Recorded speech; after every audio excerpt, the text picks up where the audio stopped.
ជំរាបសួរបងប្អូនទាំងអស់គ្នាថ្ងៃនេះដែរខ្ញុំនឹងមកបង្ហាញបងប្អូនពីរបៀបធ្វើ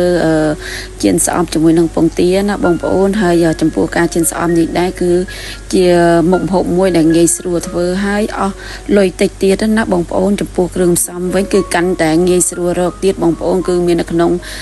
ទូទឹកកកយើងនឹងខ្ញុំដឹងថាគឺយើងមានទាំងអស់គ្នាតែម្ដងបងប្អូនចំពោះគ្រឿងផ្សំមានដូចជា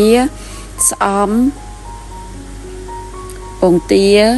ហើយចំពោះពងទានេះដែរបងប្អូនអាចដាក់ទៅតាមចំណង់ចំណូលចិត្តបងប្អូនដាក់តិចឬដាក់ច្រើនអាស្រ័យលើបងប្អូនចង់ធ្វើប៉ុណ្ណាបងប្អូនអាចលៃលកទៅតាមនឹងអញ្ចឹងណាបងប្អូនឥឡូវនេះខ្ញុំងាកមកកូរពងទាឲ្យហើយតែម្ដងបងប្អូនចំពោះពងទានេះដែរគឺខ្ញុំត្រូវការកូរឲ្យរៀងម៉ត់ល្អសិនបងប្អូនទឹកខ្ញុំដាក់គ្រឿងចូលណាបងប្អូនឥឡូវនេះការកូរពងទារបស់ខ្ញុំបានម៉ត់ល្អហើយខ្ញុំក៏បន្ថែមគ្រឿងចូលទៅតែម្ដងដែលមានដូចជាស្ករស1ស្លាបព្រាបាយ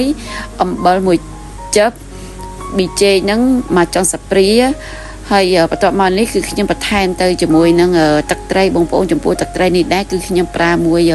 ស្លាបព្រាបាយកន្លះណាបងប្អូនចាបន្ទាប់ពីខ្ញុំបានដាក់គ្រឿងក្រៅចូលទៅហើយនោះបងប្អូនគឺខ្ញុំចាប់ផ្ដើមកូរគ្រឿងទាំងអស់ហ្នឹងទៅជាមួយពងទាបានចូលគ្នាល្អសិនបងប្អូនទើបខ្ញុំបន្ថែមទៅជាមួយនឹង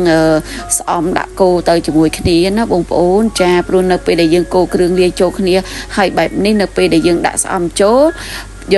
គឺងាយស្រួលក្នុងការធ្វើឲ្យស្អំជាមួយនឹងពងទាគ្រឿងទាំងអស់ហ្នឹងគឺបានចូលគ្នាល្អណាបងប្អូនឥឡូវនេះខ្ញុំបានបន្ថែមទៅជាមួយនឹងស្អំហើយបន្ទាប់មក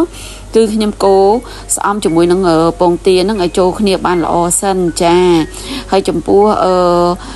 ការធ្វើជៀនស្អំនេះដែរបងប្អូនអាចយកស្អំនៅស្អំហ្នឹងយកទៅចិញ្ច្រាំណាបងប្អូនតែបងប្អូនថាំងមិនចង់ញ៉ាំរៀងម៉ត់ពេកបងប្អូនអាចដាក់ទាំងវែងដូចខ្ញុំចេះក៏បានដែរបងប្អូនគឺគ្រាន់តែយើងកាត់រៀងខ្លីៗបន្តិចទៅណាបងប្អូន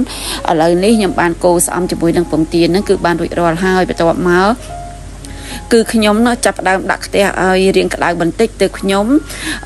ចាក់ប្រេងឆាចូលចាហើយចំពោះប្រេងឆានេះដែរគឺយើងចាក់ក្នុងបរិមាណល្មមដែរទេបងប្អូនគឺយើងអត់ចាក់ឲ្យច្រើនពេកទេចាឥឡូវនេះប្រេងរបស់ខ្ញុំហ្នឹងក៏បានរៀងក្តៅហើយពេលនេះខ្ញុំចាត់ផ្ដើមដាក់ជៀនទៅតែម្ដងចាហើយចំពោះការជៀននេះបងប្អូនអាចយកក្រាស់ឬក៏យកស្ដាយគឺអាស្រ័យលើបងប្អូនចូលចិត្តណាបងប្អូនបើសិនជាបងប្អូនចូលចិត្តបែបណាបងប្អូនអាចធ្វើបែបនោះទៅបងប្អូនចាឥឡូវនេះខ្ញុំបានជៀនស្អំទៅឲ្យបងប្អូនហើយក៏បានឆ្អិនហើយដែរបងប្អូនចាហើយចំពោះការជៀនស្អំនេះដែរបងប្អូនគឺសម្រាប់ចុងខែគឺល្អណាស់សម្រាប់យើងណា